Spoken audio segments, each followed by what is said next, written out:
Mara, 2018. In this movie, we see a horrifying demon named Mara who sits on people's chests to kill them while sleeping. Watch the entire recap to learn why Mara is killing people and if our protagonist can survive her mark. The movie opens with Sophie waking to a noise, finding her closet ajar, and hearing her mother scream, rushing to find her father dead. Kate, a psychologist, arrives at the crime scene, puzzled by her presence. Detective McCarthy explains they need to evaluate Helena's mental state. Kate later comforts Sophie, who recalls hearing scary noises and mentions Mara when asked about her father. Later, Kate visits Helena, who reacts with terror when Mara is mentioned. In a private conversation, Helena reveals that Matthew confessed to infidelity with a student, which led to her decision to pursue a divorce.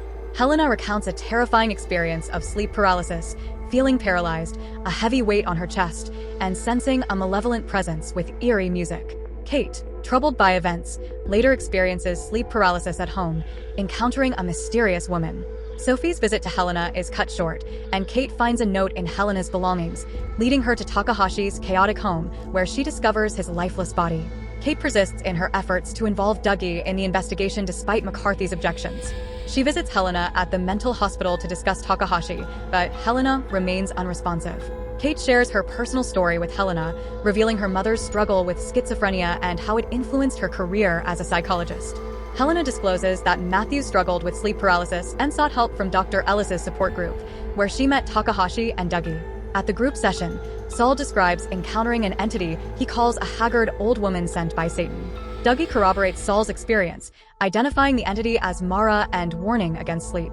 In this tense atmosphere, Kate grasps the gravity of their shared experiences with Mara, realizing the fear and distress it causes them during moments of vulnerability in sleep paralysis.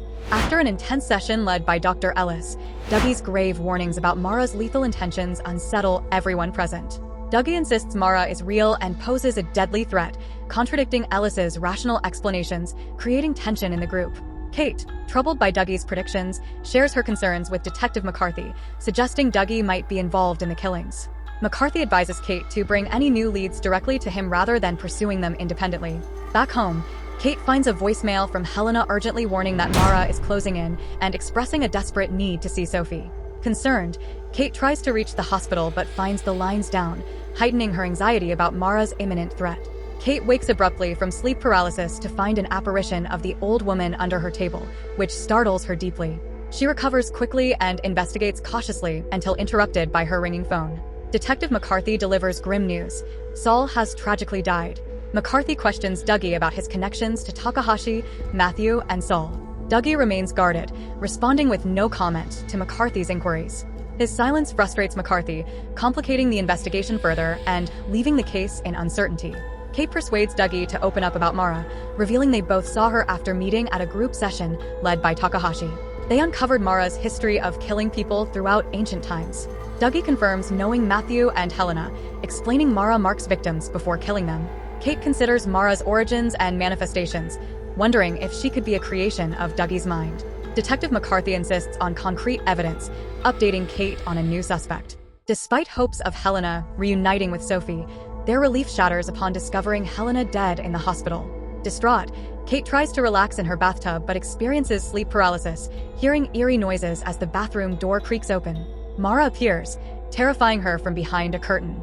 Kate breaks free from paralysis and confirms Mara's presence by finding a mark in her eye.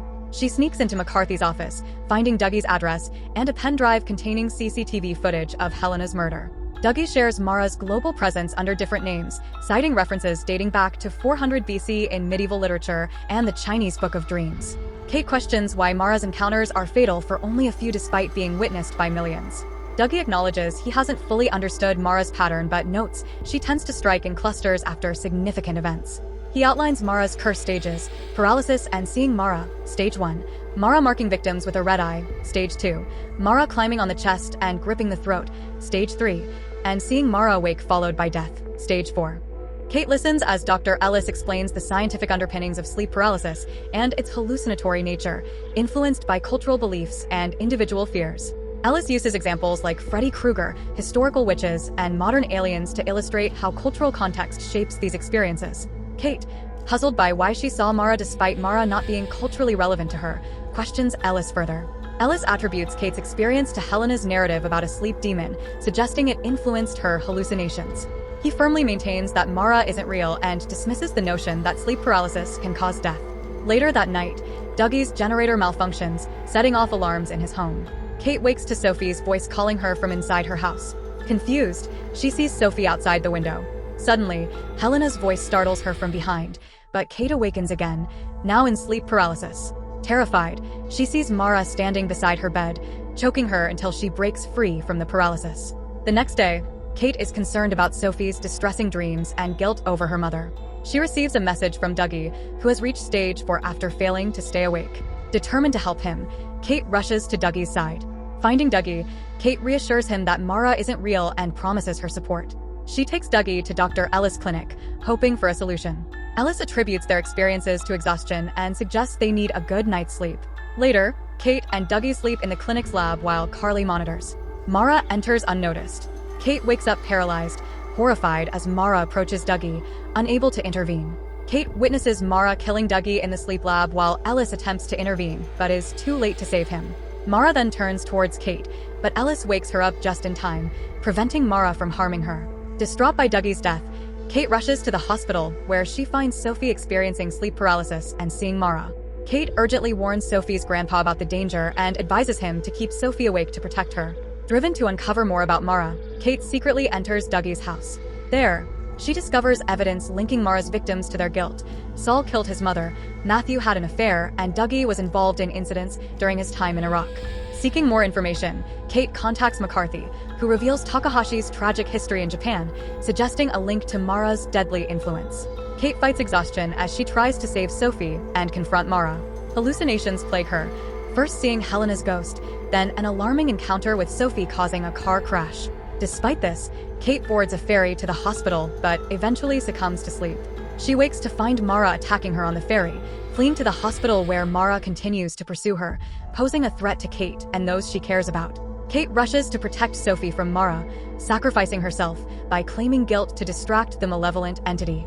As Mara attacks Sophie, Kate intervenes, causing Mara to vanish. She reassures Sophie it's safe to sleep, but exhausted, Kate falls asleep on a nearby chair. Later, McCarthy wakes Kate, reassuring her that Sophie is unharmed but attributing the events to hallucinations. When Kate visits Sophie, haunted by Helena's specter and Sophie's forgiveness, "You left me alone to die!" she sees herself asleep in the chair, realizing something is wrong. Kate wakes again, paralyzed as Mara ominously approaches, leaving the conclusion in suspense. The story blends psychological horror with supernatural elements, exploring guilt, sleep paralysis, and the impact of past mistakes on the present.